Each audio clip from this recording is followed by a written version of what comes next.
अब हम ALU की डिजाइनिंग की तरफ जा रहे हैं। सबसे पहले हम देखेंगे कि हम ALU का एडिशन का जो सर्किट है, जो दो बाइनरी नंबर को ऐड करता है, वो किस तरह से डिजाइन करेंगे। ठीक है, जब भी आप कोई डिजिटल सर्किट डिजाइन करने लगे तो पहली दफा में ये मत सोचें कि उसके अंदर क्या होगा क्या नहीं होगा। उसको डिजाइन करने के सिंपल स्टेप्स हैं। जब भी आपसे कहा जाए कोई सर्किट डिजाइन करें डिजिटल, तो सबसे पहले उस सर्किट को आप एक बॉक्स से रिप्रेजेंट कर दें। एडिशन के सर्किट को मैं एक बॉक्स से रिप्रेजेंट कर देता हूं। क्या प्रोसेस करेगा ये यहां लिखती है, पहला स्टेप डिजाइनिंग में। ये मत सोचें अभी इसके अंदर होगा क्या, इसको भूल जाएं। दूसरी चीज देखें कि इस सर्किट में क्या क्या इनपुट्स आएंगी। मैंने जो पहले डिस्क्राइब किया 3 इनपुट का बनाते हुए मैंने बनाया था। अब हम 2 इनपुट का एडिशन का सर्किट बनाएंगे ताकि ये बोर्ड के ऊपर सारा डिजाइन पूरा हो जाए। ठीक है, इसकी इनपुट होगी क्या होगी, 2 वैल्यूज इसमें इनपुट होंगी बाइनरी फॉर्म में, 2 बिट्स की। V1 कह दूंगा और इसे V2 कह दूंगा। ठीक है, आपने एक सर्किट डिजाइन करना है जिसमें इनपुट होगी V1 और V2, 2 इनपुट्स होंगी। इसको ऐड करना है और इस सर्किट की इनपुट ये होगी। आप डिसाइड करें इसकी आउटपुट क्या होगी। आउटपुट इसकी होगी 2 बिट्स के अंदर इसका रिजल्ट आएगा। यानी कि सबसे पहले लॉजिक या डिजिटल लॉजिक सर्किट डिजाइन करते वक्त आपने क्या करना है, सर्किट की डिटेल में नहीं जाना, डिटरमिन करना है कि उस सर्किट की इनपुट क्या होगी और आपको क्या आउटपुट चाहिए। इनपुट का मतलब इनपुट के लिए कितनी बिट्स या कितनी वायर्स लगानी पड़ेगी और आउटपुट के लिए कितनी बिट्स या कितनी वायर्स लगानी पड़ेगी। ये मैंने एडर के लिए लगा दिया। अब मैं ये करता हूं, इसमें एक लाइन का मैं इजाफा कर रहा हूं, इसमें ये भी रिजल्ट का होगा। अभी मैं इसके मुतालिक कुछ नहीं बता रहा, मेरी बात मान लें, इस तरह से आपने लगानी। ठीक है, एक लाइन और हमने कहा था जो कंट्रोल की लाइन थी, जिसकी वजह से ये सर्किट चलेगा या बंद रहेगा। ठीक है, इसको पहली स्टेज पर अभी मैं डिस्कस नहीं कर रहा, ये थोड़ी देर के बाद हम इसे डिस्कस करेंगे। इस वक्त जो हमारा सर्किट रह गया सिंपल टर्म्स में, वो ये रह गया। फिलहाल इसको भी मैं खत्म कर देता हूं ताकि आप आसानी से इसको समझ सकें। ये स्टेप जब आप हो जाए तो मैंने कहा था डिजिटल सर्किट में सबसे पहले हम उसका ट्रुथ टेबल बनाते हैं। अब इसका ट्रुथ टेबल बनाना बहुत आसान है। कैसे, इनपुट क्या है, आप लिख देंगे V1 कितने बिट्स की है, 2 बिट की। हर एक को कोई नाम दे देंगे। मैं इसको नाम दे देता हूं, एक को A और B नाम दे दिया मैंने। ठीक है, अब V2 इनपुट है, वो मैंने लिखी, और V2 की जो वैल्यूज होंगी उसको मैं कह दूंगा C एंड D। इनपुट का पोर्शन खत्म हो गया। अब मैंने ब्लॉक डायग्राम को जरा ऊपर करके बना दिए। ठीक है, V1 V2 ये इनपुट्स थी, इनको मैंने AB नाम दे दिया और इसको CD नाम दे दिया। अब मैं क्या लिखूंगा, जो मेरी आउटपुट आ रही है, आउटपुट को मैंने कहा हुआ ये R है और इसे मैं रिप्रेजेंट कर रहा हूं Z0 से, या Z या Z जो भी आप कहें, और Z1 से रिप्रेजेंट कर रहा हूं। ठीक है, अब यहां पर मैं लाइन लगा देता हूं। ये कितनी इनपुट है, 1 2 3 4। अब उसको भूल जाएं। ठीक है, फिलहाल इसको याद रखें। इनपुट साइड हम बनाने लगे, 1 2 3 4। 2 raised to power 4 is equal to 16। 16 terms यहां पर आएंगी और वो बनाने का क्या तरीका था, इससे हाफ नंबर 0 और 1 और फिर अगले को हाफ करते जाना। 8 टाइम 0 8 टाइम 1।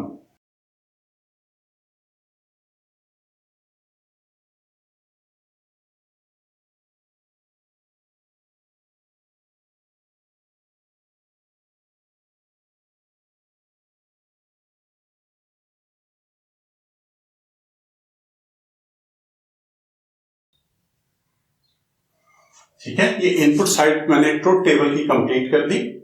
अब आ जाएगा यहां पे क्या लिखूंगा, आपको मालूम है ये एक वैल्यू है, ये दूसरी वैल्यू है, ये बाइनरी में जीरो है, यहां मैंने लिख दिया कि जीरो बाइनरी में क्या वैल्यू रखेगा ताकि आपको देखने में आसानी रहे।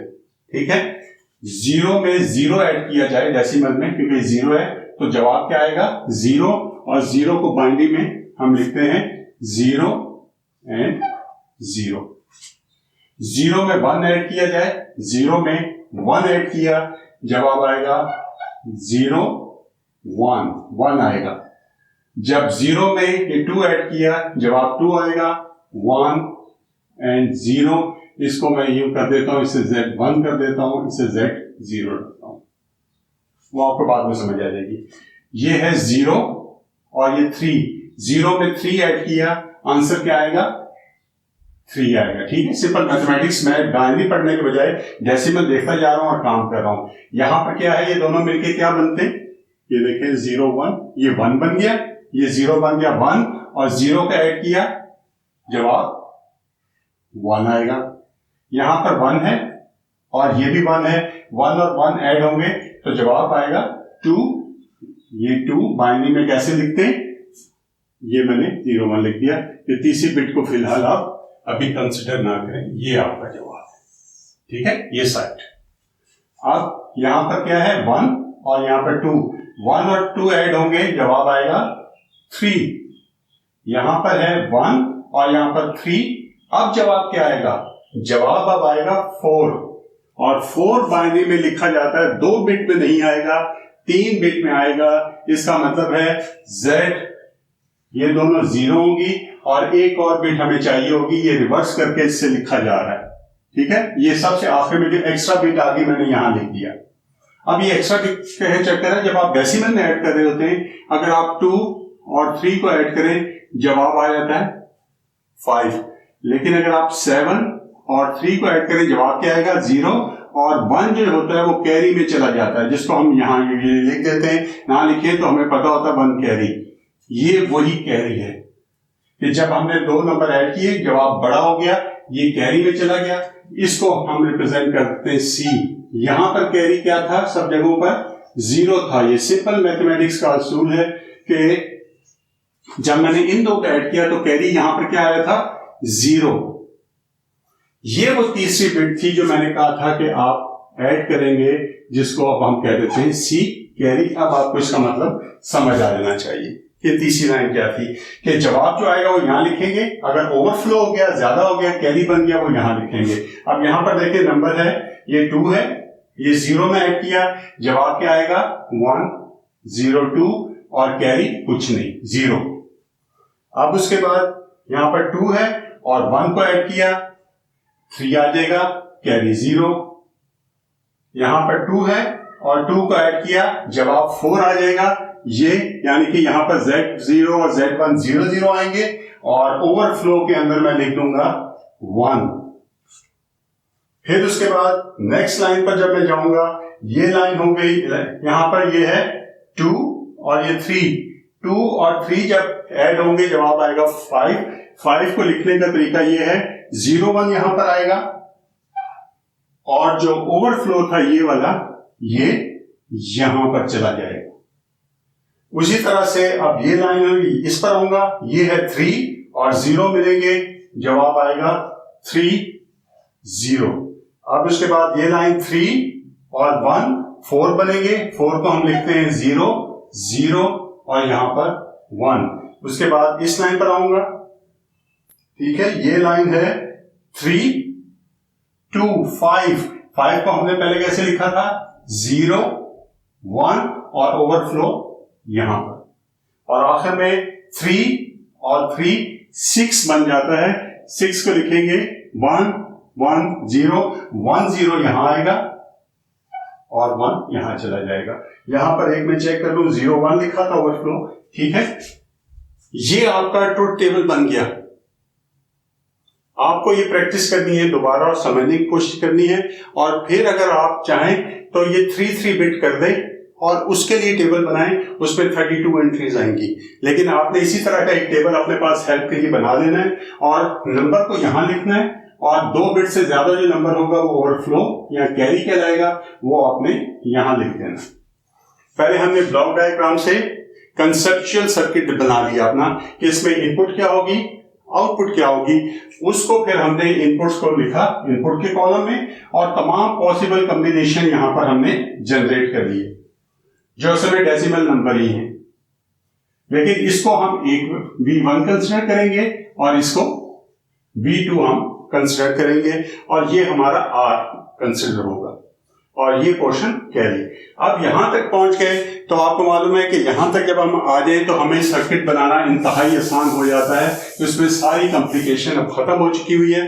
अब आप ये करेंगे, ये साइड और ये सिर्फ पहले इनपुट लेंगे जो आउटपुट है, ये मिलके एक टेबल बनेगी, ये आउटपुट और ये मिलके एक टेबल बनेंगे और ये आउटपुट और ये मिलके एक और टेबल बनेंगे। यानी कि असल में ये 3 टेबल हैं या इसके 3 सर्किट बनेंगे, Z1 के लिए, Z0 या C के लिए। और उसका बनाने का तरीका मैंने आपको बताया हुआ है। ये टेबल अब मैं मिटाने लगा हूं। ये मैंने सारा ये केबल्स, वायर्स, उनकी इनपुट और कंप्लीमेंट या बार की फॉर्म में सारा ड्रा कर दिया। ये काम हो गया।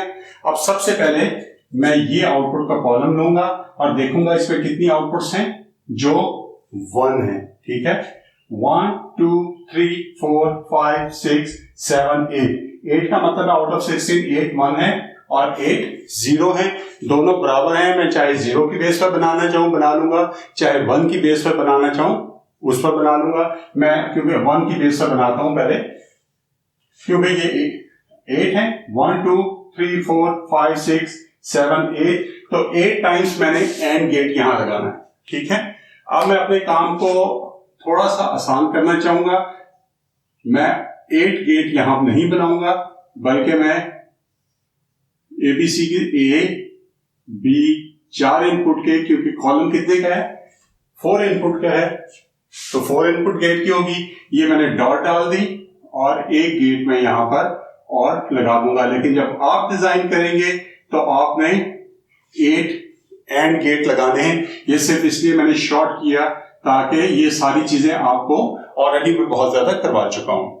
ठीक है, ये यहां लगा दिया और इसको आउट कर दिया और इन तमाम 8 के 8 गेट्स के लिए मैंने एक और गेट लगाया और इन तमाम लाइंस को मैंने इनके साथ कनेक्ट कर दिया और इसकी जो आउटपुट थी उसको वो नाम दिया जिसको मैं ले रहा हूं Z1 या Z1। ठीक है, उसके बाद मैं कंसिडर करूंगा ये सेकंड कॉलम। इसमें कितने वंस हैं, 1 2 3 4 5 6 7 8। सेम कंडीशन 1 के बेस पर बना लूं या 0 की बना लूं, एक ही गेट लगेंगे। इसके लिए अलग से 8 एंड गेट मैं लगाऊंगा।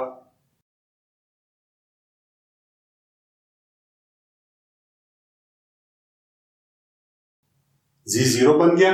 अब मैं चला जाता हूं लास्ट कॉलम के अंदर। इसमें नंबर ऑफ वंस कितने, 1 2 3 4 5 6 है, तो इसका मतलब है नंबर ऑफ वंस की तादाद कम है, तो इसके लिए भी एंड गेट उसी तरह लगेंगे।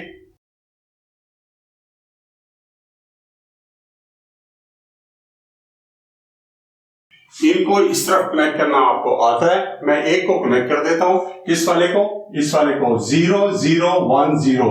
0 का मतलब है नॉट, 0 ये भी 0, ये 1 के लिए इसके साथ लगेगा और 0 ये डी नॉट से लग गया।